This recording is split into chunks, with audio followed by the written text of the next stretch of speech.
I have several handguns that have a Cerakote finish. I'm impressed they went to this length versus just anodizing it. Lionwings Saber V2 with the AirTag money clip. That's what we have here. Nice box. It kind of looks like it's dirty and, you know, so it gives you kind of that worn look on it. Let's open it up and whoo, look at all this hardware. Okay, this is for the AirTag. Looks like we have some hardware right here. We have the wallet itself right here. And then we've got all kinds of paraphernalia. Looks like it was signed by who constructed it, thank goodness. Woo! And the thing we need most, because this is kind of an erector set almost, instructions, which, you know, we can actually see how that functions right here quite nicely. We'll set that aside as well as the box and the literature, and we'll pull this into place. Let's open up the wallet. This is a bronze and black color. I really like this bronze. Something in copper, you know, true copper would be really awesome, but it also comes in olive black. Black and gunmetal black. Those are the combinations, with black being the back end of this. Material options include aluminum, which all the colors mentioned come in, including this one. It also has a natural finish of titanium, brass, worn micarta, and carbon fiber for those who are interested. Keep watching because we're going to take it apart and see how this works. No exterior features yet. And if we look at this, it has card capacity built in. It comes in either a 7 or 11 card capacity. This is a 7. There is a hidden compartment in this, which we will look at as we get into this closer. And that's where you can put folded cash, coin, key, multi-tool. And you're going, well, where is that? We'll get there. We also have this lanyard hook right here, which is great. Tethers for your pocket, you know, backpack attachment, whatever it might be. And we have insert tool options right here. And you can see what those are on the screen right here. This is an insert, but you can also have other tool options, of which, you know, we have one here because that is actually how the AirTag connects itself. And with this particular wallet, we also bought the AirTag case, which also comes with a money clip. And as mentioned, it does connect itself right down here at the bottom, which we will do via the magic of video when we get there. It measures 4 by 3 by 0.5 and 108 grams or 3.8 ounces. This is a beastie. Brian Port is the owner of Lionwings in Westerville, Ohio, where his business is located. He loves the outdoors and EDC and has applied a long career in industrial design and product development to what we see today. Oh, and we'll show you the internals, which are rather clever.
Alright, you saw that. That was quite the effort, but of course I had to put this on and you saw that happen and you can see how it worked. It came with all the hardware and the screws. Oh, listen to that. Okay, remember that little hidden compartment we talked about in there? Well, it's back in there and that's the key. And it is free from the cards. So, I had 6 cards in there plus 3 slips of cash and the key. Now, this particular wallet is recommended up to 7 cards. I only put 6 in there if they're all non-embossed. If you have embossed cards, then your capacity will be significantly lower. This is designed and made in the United States. Now, the main back plate, regardless of the front plate material, is a CNC 6061 aerospace grade aluminum. The back plate is coated with Cerakote, which I really like, a very tough ceramic coating that outperforms really all other types of metal finishes. I have several handguns that have a Cerakote finish.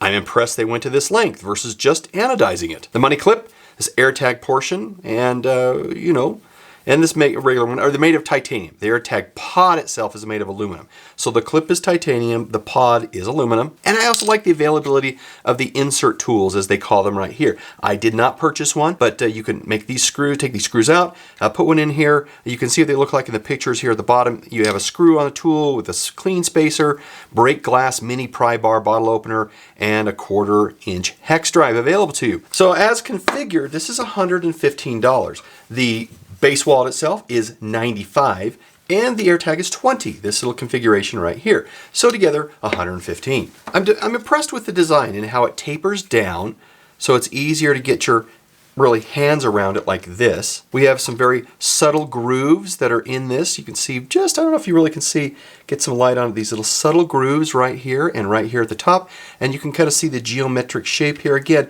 it helps form to your hand, provides a bit of a grip here that's very subtle but still functional. And this beveling also provides, this is great design interest. I really like how this is laid out. Now, while I like the security of screwing this entire AirTag component, this puck, into the money clip itself, I wonder if there would be an easier way of like unscrewing the top or something like that. Granted, you shouldn't have to change these very often, so a very secure capability of keeping this in place is fine. Now, unfortunately, this bridge spacer piece right here between the actual money clip itself and the wallet right there is plastic. That would have been nice if that had been metal. I'm sure it has something to do with the flexibility of the material and screwing down and keeping this in place. With the rest of the design the way it is, I'm pretty sure that that was done on purpose. Now, the pros is that it won't scratch the surface of the wallet. The cons is that it's plastic and can break, but allows the money clip to, some slack, which, still does scratch the surface at the top if you don't have any money in it. So you'll find some wear and tear that will happen from the money clip onto the back of this wallet, even though it's Cerakoted. Now, the cards stay in the wallet because of just this gradual taper that comes down. And as we move the cards up, you do have a very generous thumb push area right here, as well as a space for your finger and thumb to pull the cards out. You can get your cards one way or the other by pushing up selectively or pulling out and then put them in. Now, again, what's interesting is the little secret space back here. And I'm kind of pushing this up. You can see it's free because there is a bit of a space that is built into this in the back. So the cards have a track, at the very, at the top, but there is a space in the bottom before it hits that track. And that's what allows you to keep something small and thin, SD cards, SIM cards, even this key, which, is not super thin itself, as a secret piece in this wallet, which I think is clever. And again, it starts to speak to how awesome this design is and well thought out it is. And there you have it. A very nice metal wallet. The clean lines, cache capability, with options for tool cards or inserts, makes this a great option. Now on to the final score. For quality of 5, very well built. Price of 3. Very similar wallets like this, and for the design, for the flexibility and whatnot, I think it's fair. Features of 4. Again, hidden little pocket in a metal wallet like this that's very unobtrusive, as well as the capabilities for the insert tools at the bottom. Just kind of a lot going on here. Usability of 4, very easy to use, and perception of 4. Again, well thought out. And that gives us a great score, 4.1 out of 5. If you like this metal wallet, then watch this video next, and we'll see you in the next review. Bye.